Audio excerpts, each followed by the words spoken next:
Welcome to the Geekcentric podcast, and welcome to our spoiler-free review for Star Wars The Bad Batch, Season 3. Not every clone is your ally. You trust too easily. Maybe you don't trust enough.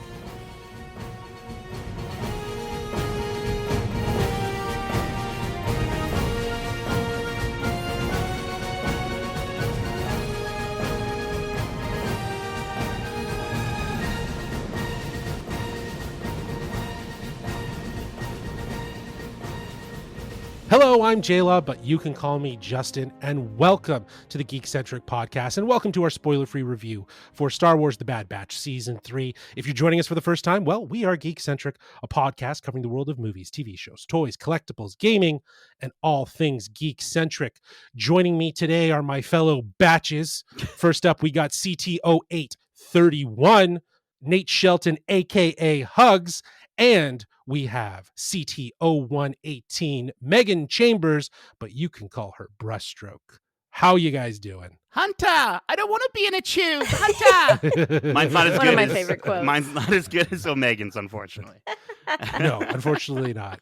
I am thrilled that we are back in action. We're batch in action. We're batch in action talking about the bad batches of Star Wars. We were off for quite a while. We had a lengthy vacation. We went to the most magical place in the world, Orlando, or as many will call it, Walt Disney World. Yeah, I wouldn't call Orlando magical. Like, let's just be clear. That's not. I'm sure there's people that think it is, but Sure. good for them. But no, yeah, For sure. yeah. We were all there. Nate and I were there for Seriously. 11 days, 10 days. Meg, you were here chilling in Canada. Yeah. Enjoying the Dealt snow. with the weather. Yeah. I heard Enjoying it was Taylor mixed. Swift and all the wonderful Yes, Swifty this things. is true. Lots of Swifty Sure. things have occurred in the last Watched a lot of few weeks, football, so. I heard, as Yeah. well, too. More than ever in my life. Exactly. You are now a Chiefs fan, if I'm not mistaken. It's true. Congratulations. I know everything to the about football team. now. Wow. Absolutely. Did you also follow the conspiracy theories in and around that whole situation? And how Absolutely everyone not thought? following them, but I heard, yes, and I think it's the funniest thing on planet Earth. Oh, we're about to talk about some great storytelling. Yes. But I got to say, some of the conspiracy theories, they give a run of money for any of the great stories that we love to Somehow, watch. Taylor has returned. She's just in the background going, "Do it." Do it. Well, let's get into it. Let's intro for our lovely listeners the show that we're talking about, in case you're living under a rock and you're not a Star Wars fan, and for some reason you're here. We are talking about Star Wars The Bad Batch, Season 3. In this epic final season, I might want to add, the Batch will have their limits tested in the fight to reunite with Omega as she faces challenges of her own inside a remote Imperial science lab. With the group fractured and facing threats from all directions, they will have to seek out unexpected allies, embark on dangerous missions, and muster everything they have learned to free themselves from the Empire. Ooh. This, of course, stars D. Bradley Baker as all the Batches, Michelle Ang clone. as Yeah. every Yep. clone as well, Yeah. Michelle Ang as Omega, and then we have Keisha Castle Hughes, Jimmy Simpson, Noshir Dalal, and Wanda Sykes. Star Wars The Bad Batch Season 3 will be streaming beginning February 21st, exclusively on Disney Plus, with the first 3 episodes dropping all at once on the platform. So that's great. We are going to be talking about this, obviously spoiler free. We were fortunate enough to watch the first 8 episodes. A huge thanks to our friends at Disney Studios Canada for setting us up with this and some interviews, which we will plug at the end here. But yeah, we are excited to be back talking about the batches. We're going to start our conversation with talking about a bit of story and pacing, again, in a spoiler-free capacity, very overarching. Then we'll get into some performances, and then we will wrap things up talking about the look and feel and the animation of this season. So I'm going to kick things off talking about story and pacing, because for myself, this was one of the biggest changes. It felt more intentional, I think, and it was also probably one of the things that one of the elements we were talking about since season 1, that there could have been a little bit more of an attention to how the story was paced throughout the season. I think season 2 definitely had more of a focus on that, but I feel like after even just watching these first 8 episodes, it's very clear that there is a great balance between the sort of adventure of the week and an overarching story that really will have you feeling invested throughout. And also the strategy of releasing these episodes. As I mentioned, the first 3 episodes are going to be dropping at the date of release on February 21st. And then we get 4 and 5. And then apparently episodes 6 and 7 are bundled together as a duo drop. And then we have episode 8, and then 9 and 10 are, I believe, another bundle. But the idea that they are intentionally thinking about which episodes pair well and how to release them, that shows a lot more of that intention for story and pacing that I think we were looking for back in season 1. And I think they've definitely learned it, and in a lot of ways they've saved the best for last in these episodes, because there is some great stuff that we're exploring. And honestly, we're not going to get the answers to everything, which is fine, because as we know with Star Wars, it's not about answering everything, it's about planting seeds about what comes next. Yeah, I think, so far, like you're saying, like this season right off the get feels like it's on a trajectory towards the finish line. And it's funny because, we always talk about in our watch clubs, like episodes that get we say the snowball episodes, Yeah. like the episodes that get the snowball roll. I don't know why we use Yeah, snowball. Darcy coined that. He said it's Yeah. the snowball effect. Yeah, Where it's you're, maybe because we're you're Canadian, building towards something. all we can think of is snow. But maybe, but no, I think you're right. These 8 episodes so far really do feature a good balance between pushing that overall narrative forward and then a little bit of side mission episodes. But they've sort of got it down to a science where even those side mission episodes that we might have complained about during something like season 1 or the first half of season 2, they still feel very purposeful and very character driven, and Yeah. they found a way to just give us moments that really elevate and push these characters forward in such short periods of time, which makes sense, right? We're in the 3rd season of a show, so I think where they may have taken their time to explain certain things or showcase certain things before, that kind of held the audience's hand a little bit. Here they have the opportunity to sort of not show us everything and still give us the ability to sort of come in knowing Clone Force 99. There's I think there's an episode where it starts off and we're literally seeing the very end of an adventure, something that would have been maybe an arc in a previous season. And I think for some shows, that could be a little jarring or confusing, but coming in at season 3 and with just how confident they are, that moment to me felt comforting. And I was like, it was like a little like, oh yeah, there's the Bad Batch I remember. Okay, of course, let's go. And I wasn't too upset about not getting to see that adventure that had clearly just ended. I think it really, really fits. So I think they've got it, as I said, I got it down to a science. Yeah, for sure. I mean, I'd echo everything. Oh, Hey. I'd echo everything that you both just said. It's even though there's 16 episodes, and it is longer than the series that we are used to getting nowadays in this streaming generation, mm-hmm. they're doing a better job at filling the filler episodes with impactful moments so it doesn't just feel like filler. Like, Yeah. If you were doing a second rewatch, I don't think there's an episode that you'd skip over because everything has some meaning to it, right? Yeah, and I totally agree with that. I actually would probably argue that I don't feel like there's any filler in this season. I don't think that they can really afford to have a filler episode. I think last season we acknowledged that there was obviously some filler episodes, but yeah, I think that everything very much, as you were pointing out, Nate, has intent, has purpose. It's about the confidence of moving forward. They know where they're going. They know where they're ending. So it shows in the episodes. And honestly, the first 3 episodes that you're going to get on the date of release, those 3 episodes, like I watched those first together as one, just to kind of get a sense, and it gives you enough that is really going to hook you and have you invested. And some of it's been seen in trailers, so we won't spoil it, but some of those elements that you see are very, very they get your Star Wars juices going, if you will, right? Like you start wondering like, oh, what's going on? What's happening? So I love that. I love that even in the 3 episodes, they get their hooks in you.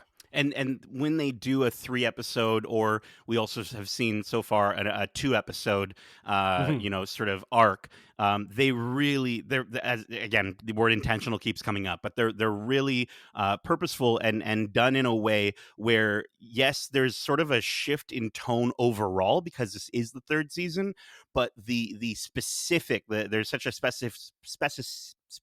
specificity to the tone for those specific episodes and the way they combine them. That, yeah, episodes 1 to 3, you're going to kind of Yeah. come out of them and sort of. I would even go so far as to say, like, you'll sort of understand the overall theme that they're trying to go for, what they're trying to convey, and it all really really works. And Yeah. I'm stoked to see how the other combination releases are this Yeah. season. Mhm. Well, yeah, again, we've seen the first 8, which is more than half of the season. So we have a good sense of what's going on. But they still seem to be, tastefully holding things back and not forcibly pushing things too forward. There's still that, after 8 episodes, I'm like, damn, I want the rest of these episodes so I know how Yeah. everything goes, I right? mean, there's even Uh, stuff that's in the trailer that we haven't seen yet, that we so haven't seen yet, yeah. exactly. And that's refreshing too, because usually when you get a trailer for something, it's usually within the first, few episodes that you're getting a lot of that stuff. Is I guess we're talking more live action, Yeah. but it seems like very much what we've seen in the trailers for this series and for this final season. It's kind of spread out throughout all of the episodes, so it'll be interesting to see when certain things pop up. But yeah, I agree. Confident, intentional. This is what is right off the bat with us watching these first 8 episodes. It's so clear that they have an end in sight. Let's talk about performances, because this is the final final season for D Bradley, as the batches, and I guess all the clones. But again, they say it's done. Like, animation will never go. I'm just waiting for the next animated story that they announce, Yeah. where these voices could appear. Um, but I gotta say, just kind of, I'll bundle Michelle and Dee into this sentiment. There is such an emotional, heartfelt gravitas to their performances, that at times left me feeling a little emotional, from both instances. Again, just to see their relationships and them, it's incredible to see how much they've grown through this, and it shows in their performances. D Bradley and Michelle are definitely putting on just as much as we were talking about the confidence in the story and the pacing. You get that sentiment from their performances. It's outstanding. Yeah, Michelle as Omega this season, I think, we get to see how far she's come since meeting her Bad Batch brothers, and you kind of get to see, yes, she's the most mature she's ever been, but at the same time, she's still that kid and has that same level of hope and optimism.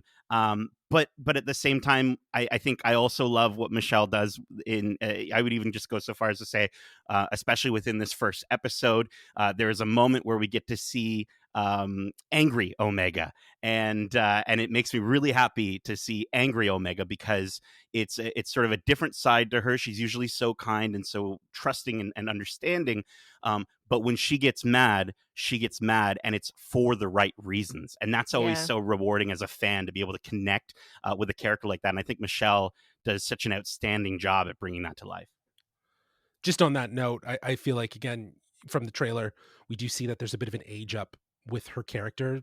She's there's time that's passed, and I think that, again, to match what you're talking about, the performance, it really does fit to kind of see her growing up. And I think, again, it just such presence of confidence in knowing where this character is in that moment, and how to act it, that I think back in season 1, I think maybe for some instances, I think we could all say that we thought maybe there was a bit of overacting, maybe to help identify. I think, Nate, you had some sentiments in the early seasons of maybe how you felt about, her being around, but she definitely Probably. grew on I you, mean, and yeah. yeah, that, I think within the entire fandom, I feel like Omega is not too uh, different from how a lot of fans felt about Ahsoka when I Ahsoka was first gonna say came Exactly. that. in, Yeah. and I feel like it's a very similar sort of journey. But I mean, now I'm in love with Omega. She's the best. Yeah. She's the best. I love her so much.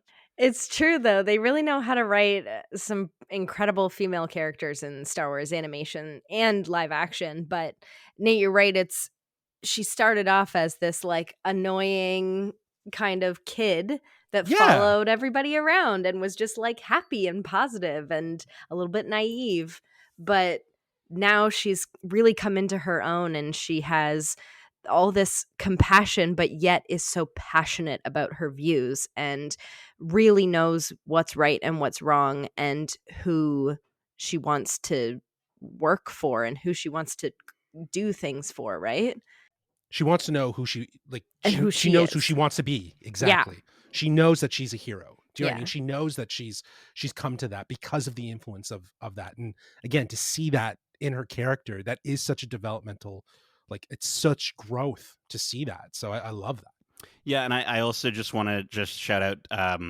There was a moment watching this season, these 8 episodes so far, that I paused it and I just turned to Megan and I just was like, "It's still so nuts that this is just one guy.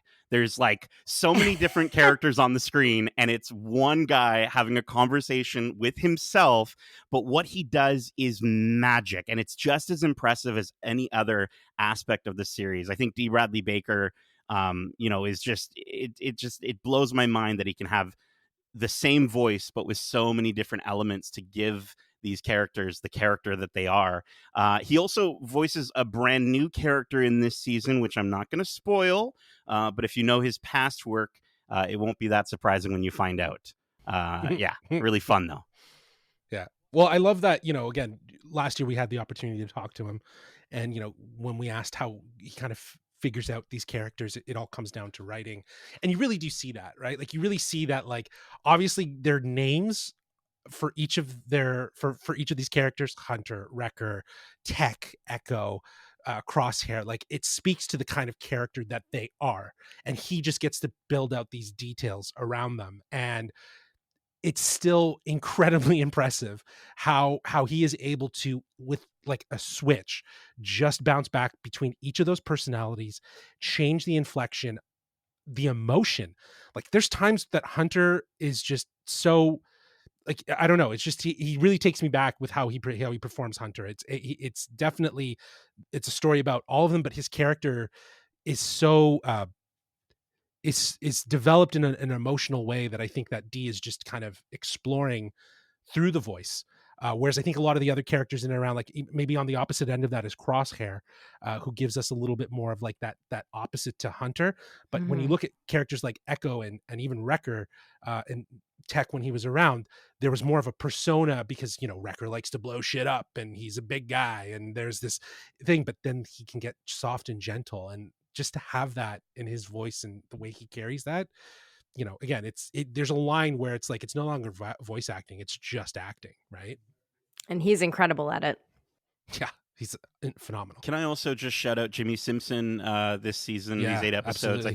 think, he's ruthless, he's calculated, and we're going to get even more of Dr. Hemlock this season. I think he's got that, like, Jimmy Simpson is such a phenomenal actor in general and voice actor. And he performs this character with a voice that is calm, creepy, but then oddly soothing, but in a way that is dangerous. It's Hmm. such a, it's like a poisonous snake sort of situation. And yeah, I think these 8 episodes, I think there's so much more to learn about his character, but and sort of what his true motivations might be. But I'm digging him as a villain, and I to think that he's only really been the villain for like half of season 2, and then these 8 episodes is just, it's so impressive to sort of see how high ranking, at least for me, he is as a Star Wars villain.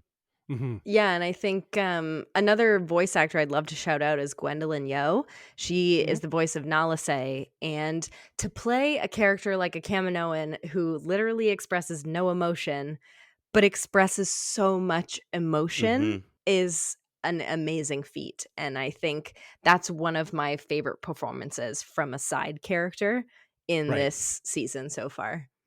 Hmm. That's interesting. Yeah, that's like, again, there's so many different characters that we're going to be introduced to. I don't think we've, as we've said, we haven't been introduced to all of them, but more to come on that.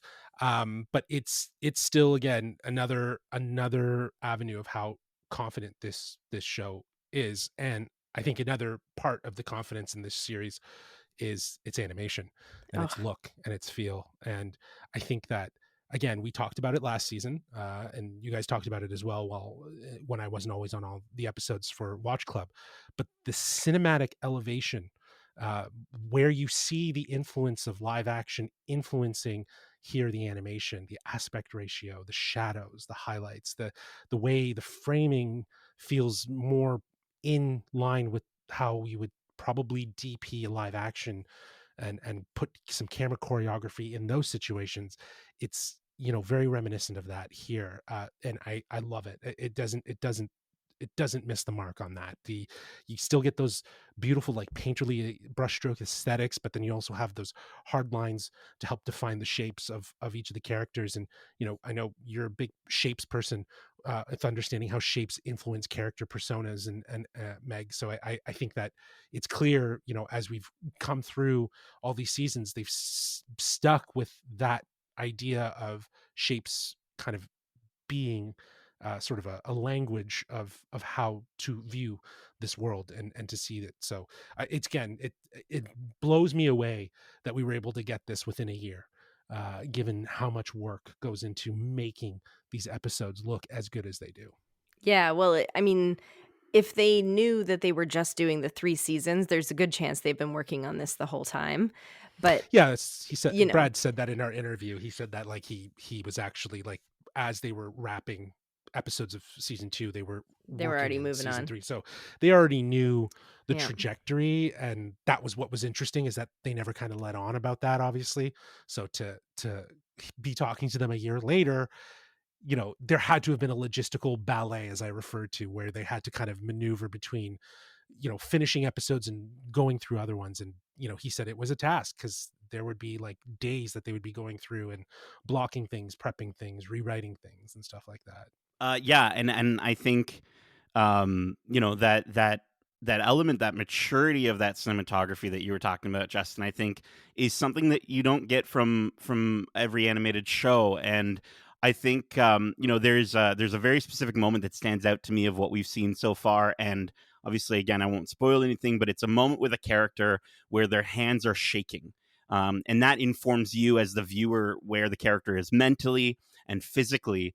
And the fact that they have that level of maturity to, in a show that could be just action and could just be blowing things up and pew pews, the fact that they have the ability just to sort of hold for as long as they do on this one shot of just hands, to give you that level of storytelling in the narrative. I just think it's something that doesn't just make me happy as a Star Wars story fan, but just as a fan of good character focus stories. And I really really appreciated that. I think there are moments, like you said, in the lighting this season that again just go back to, it's like, if they want to impress us, just make a storm happen at night with lightning flashes in like a foresty area, and it's so dang impressive. And I think it's just one of those things where it's just between the cinematography, the lighting, the way these characters move, the expressiveness in their face. I mean, we thought that we reached the peak of this visual style back in 2020 with Clone Wars season 7 when we were introduced to the Bad Batch. But I think even over these past 3 seasons of this show, they've continued to elevate it, and it's so good. It looks so good. Mhm.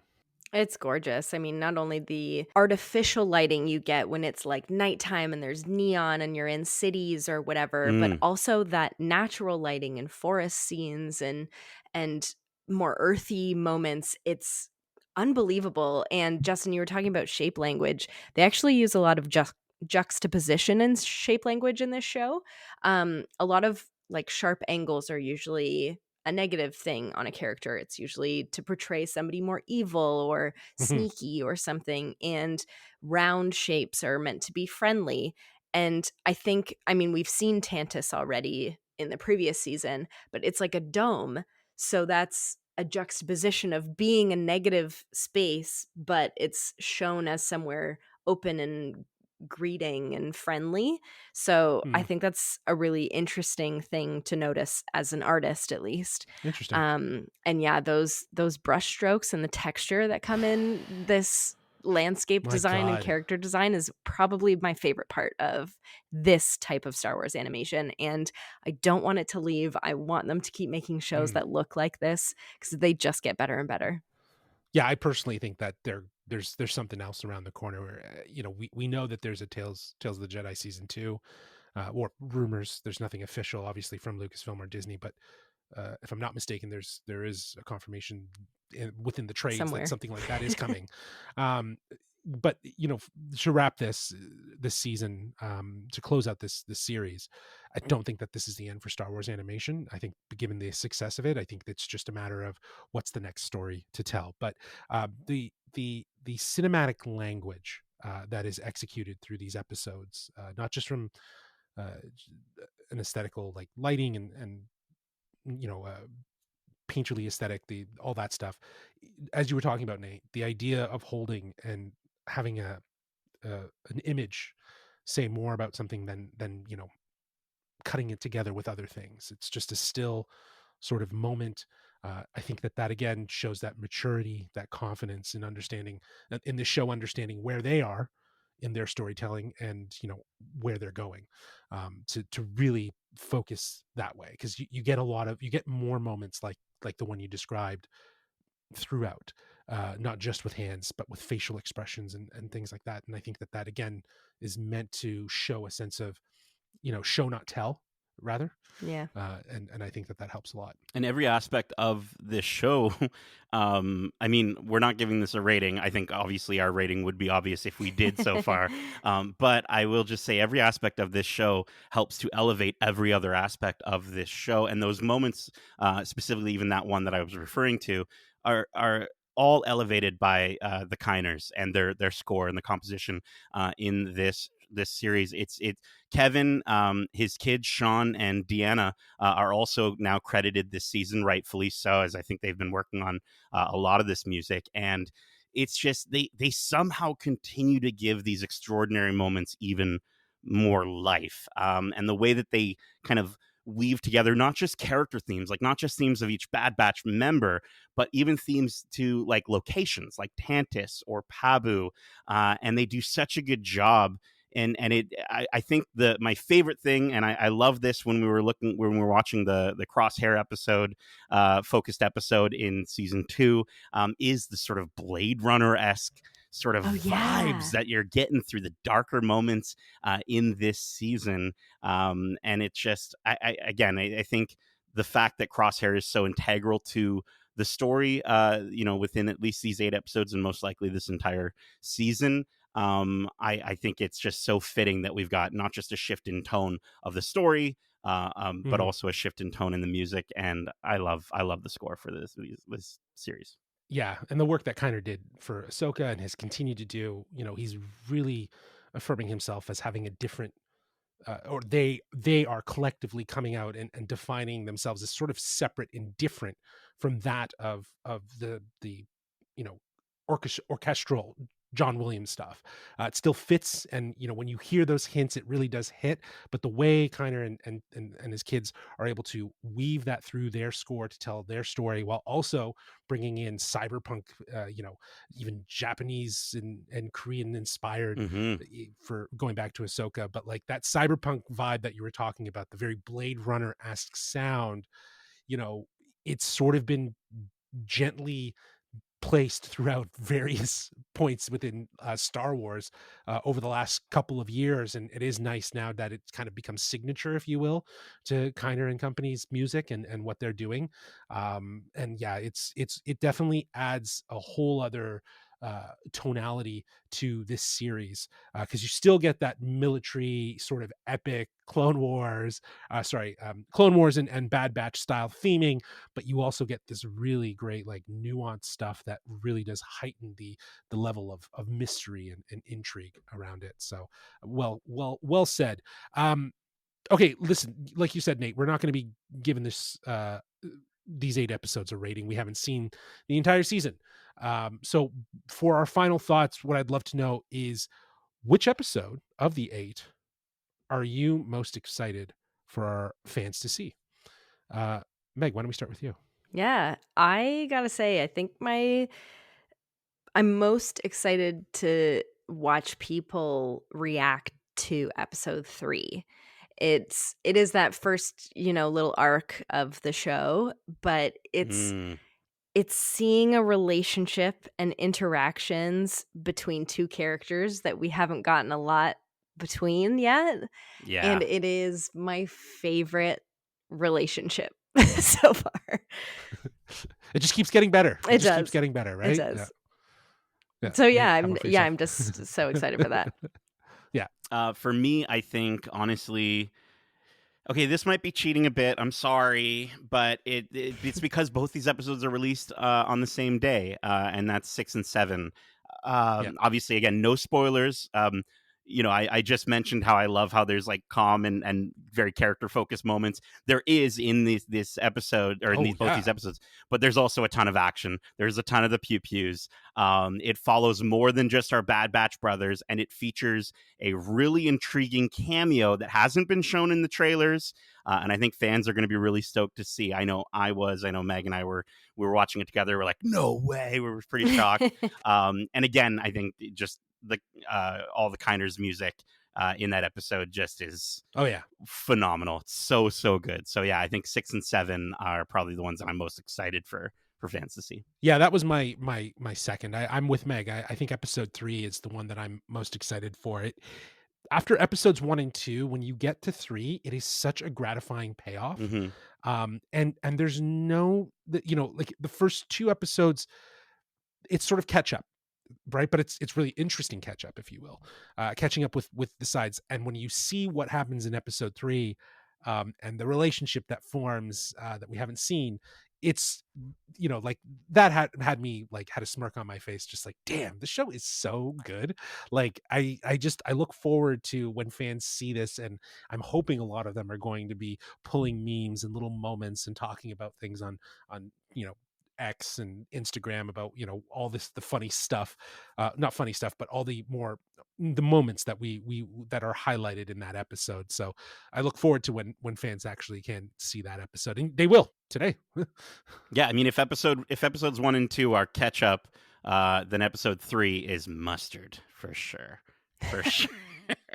You waited that long just so you can get that joke in there. I was counting down. I was hoping. I was like, when is he going to stop talking? And then I can make that joke. There you go. Yeah, exactly. I could see it. You were like itching to do it. Well, I'm glad that is the last sentiments of this review, because that's it. That is it for our spoiler-free review. Again, Star Wars: The Bad Batch season 3 will start streaming February 21st, which is actually today. I completely forgot about that. So it's actually today. So you can watch the first 3 episodes after you listen to this spoiler-free review. Again, a huge thanks to our friends at Disney Studios Canada for allowing us access to these episodes, both allowing us to watch it and review, but also, as I mentioned, we have some interviews. We have some interviews out now. I had the chance to sit down again with Brad Rao and Jennifer Corbett.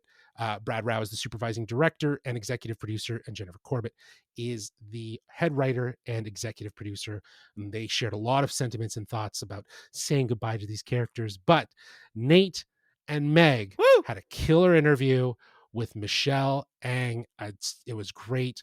How you guys feeling after that interview? Oh my god, so good. It was the most fun to chat with, Michelle, and to learn a little bit more about what she brought to this character, and what this character brought to her, which was, really great. Yeah, Megan killed it in her first ever Geekcentric interview. Aw. Did such a good job and came up with, I think, the most intriguing question, where we actually Mhm. asked Michelle what her clone nickname would be. Of course, you'll have to tune in to the episode to find out what it would be, but it was lovely. It was actually, she kind of had two, and the first A one little was bit, yeah. hilarious, and then the second one made a little more sense. So really good. Yeah, absolutely. And I really did appreciate the fact that Brad and Jennifer, they I went places with some of my questions without getting too spoilery about what the season's been building towards, and I planted a little seed and got some facial There's a reactions facial that reaction from I Brad. I, Who I feel knows? like is Maybe. very like, you might be onto something. But I do acknowledge in the interview, I'm sure they're not gonna be able to answer it all. Just like we weren't able to answer everything in this episode, our spoiler-free review. But if you want to ask us questions, or hey, if you just want to let us know what you thought of this review, you can reach out to us at wearegeekcentric@gmail.com. That's wearegeekcentric@gmail.com. Or you can reach out to us on X, the app formerly known as Twitter, at GeekcentricYT, or on Instagram at wearegeekcentric. You can also join us in the Discords if you want. We're going to open up a channel for the Bad Batch season 3, so we can keep things keep chatting there. We promise we won't spoil anything. We'll go along with the flow. But if you have any questions or anything, feel free to reach out to us. We also have, as mentioned, our interviews are available both on podcast feeds and on YouTube at youtube.com/geekcentric. I do have a social post that's going to be out at the time of this episode that kind of highlights, that fun nickname that Nate was pointing at. So you can go check that out on our socials, again, at We Are Geekcentric on Instagram, and on TikTok at We Are Geekcentric as well. But we're not done talking about the Bad Batch. We do have a watch club uh, pending, incoming. I'm not sure how you want to really refer to it. As we mentioned, we did see 8 episodes, so we aren't going to necessarily do the traditional week to week. We're going to kind of break it up. I do believe we're going to be doing the first 3 episodes, sharing our thoughts, spoiler filled, and episodes 4 to 7 will be their own separate episode, and then from episode 8 we'll keep going week to week with the drops. So you have all that to look forward to, plus a whole bunch of other interviews, another interview coming this week, another spoiler-free review coming this week. We potentially have a lot of spoiler-free reviews coming for the month The of Munch of March. Marth. The Munch of Yeah. March. Yeah, because it'll be munching time for sure, because there's going to be a lot of stuff that's coming Be out eating in that good. month. We got our Oscars. We got our Oscars episode, our annual Oscars episode. Kevin's working hard on that. We're catching up on movies. It's good to be back on the Geekcentric podcast. Thank you so much, guys, for joining me for this Thank spoiler-free you. review. And as we say, Love ya. Bye. peace.